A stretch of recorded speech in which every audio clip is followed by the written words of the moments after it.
So I want you to imagine that you're given this sentence.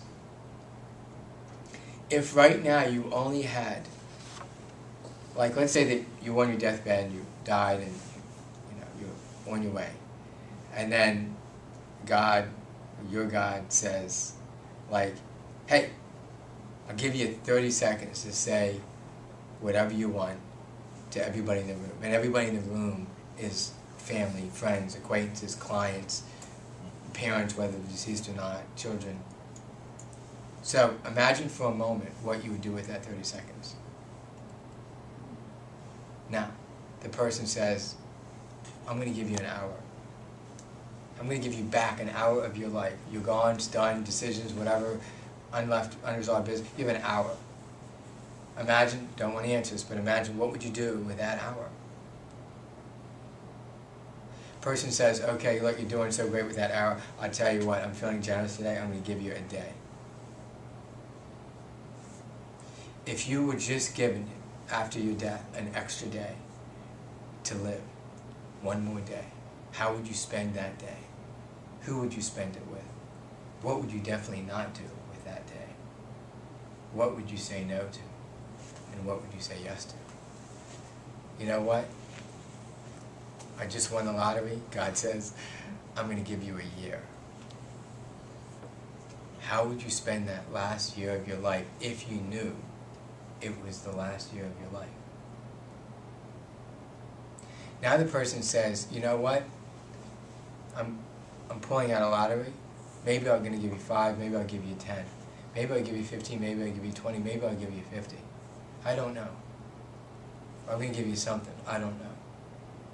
Well, how do you live that life? Because that's the life that you're living right now. How I started my computer, it was a ticker. It estimated my life expectancy based on my age and other variables, right? Then it counted down by the second.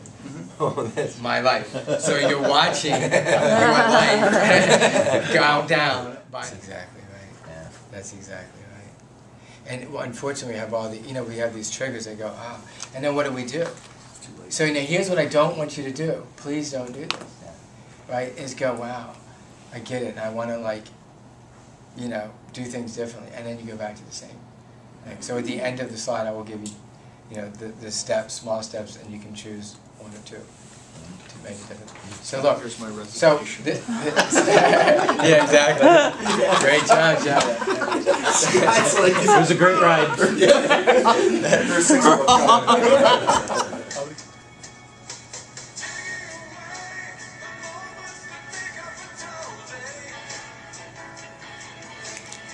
Every breath that you take is one breath closer to your death. You just play around with what does money mean to you? So think about what is your relationship to money?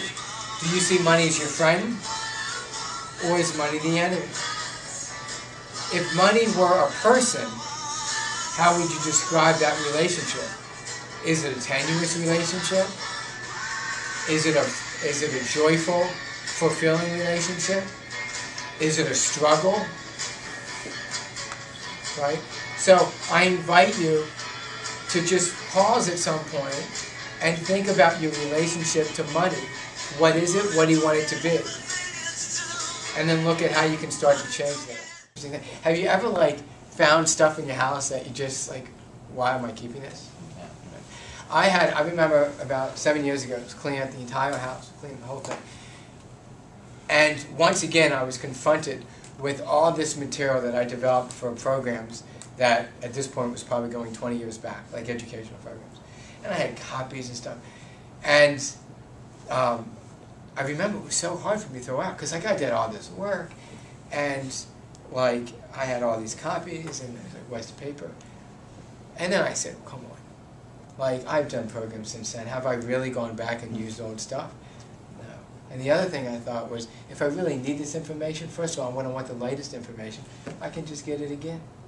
So the question not to ask is, could I possibly use this again? Could I possibly wear this again? That's not the question to ask. And unfortunately, that's the question we most often ask. That question is going to create clutter and confusion in our lives. The question to ask is, can I do without this? If I need this, how important is this multiplied by how easy can I replace it? Bottom line, make sure before you bring this into your life, it's worth the physical space in your home and the mental space in your mind. As Mother Teresa said, live simply so that others may simply live. Thank you very much.